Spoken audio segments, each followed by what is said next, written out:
চলতি বছরের ১৫ই এপ্রিল থেকে ১১ই জুন পর্যন্ত বঙ্গোপসাগরে মাছের সুষ্ঠু প্রজননের লক্ষ্যে মাছ ধরা, পরিবহন ও সংরক্ষণে নিষেধাজ্ঞা ঘোষণা করেছিল সরকার।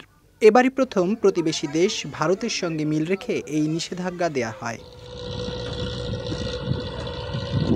টানা ৫৮ দিনের নিষেধাজ্ঞা শেষে সাগর যাত্রায় শেষ সময়ের প্রস্তুতি নিচ্ছেন কুয়াকাটা মহিপুরের জেলেরা। কেউ ট্রলার মেরামত করছেন, কেউ আবার বুনছেন জাল। ব্যস্ততায় দম ফেলার ফুরসত নেই জেলেদের। অবরোধ শেষ করে আমরা এখন বোট মেরামত দিয়ে সাগরের উদ্দেশ্যে যাব মাছ ধরার জন্য।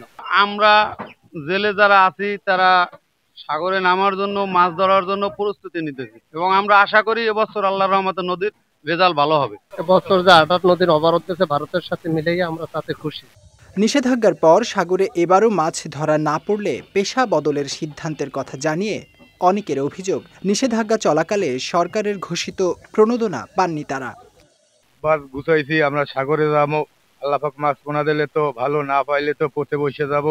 মাছ কাটতে যাবো, আল্লাহ যদি মাছ পোনা ভালো দেয় তাই তো ভালো, আলহামদুলিল্লাহ। আর যদি মাছ পোনা না হয় তাই তো আমাদের এইসব পেশাই ছাড়িয়ে দিতে হবে। আমরা সাগরে যাবো, জাল টাল রেডি করছি।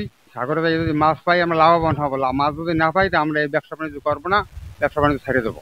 এদিকে নিষেধাজ্ঞা শতভাগ সফল হওয়ায় সাগরে মাছের প্রজনন বেড়েছে জানিয়ে উপজেলা সিনিয়র মৎস্য কর্মকর্তা বলছেন, এখনই সুফল না পেলেও ভবিষ্যতে সাগরে কাঙ্ক্ষিত মাছ শিকার করতে পারবেন জেলেরা।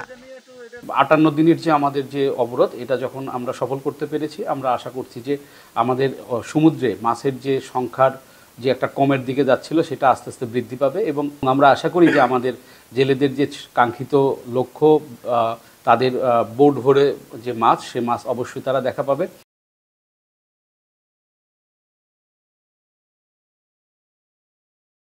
কলাপাড়ায় নিবন্ধিত মৎস্যজীবী রয়েছেন ১৮,০০০। নিষেধাজ্ঞা শেষে সাগরে জাল ফেলে ঝাঁকে ঝাঁকে রূপালী ইলিশ নিয়ে ঘরে ফেরার প্রত্যাশা তাদের। বিজয় টিভি নিউজ ডেস্ক।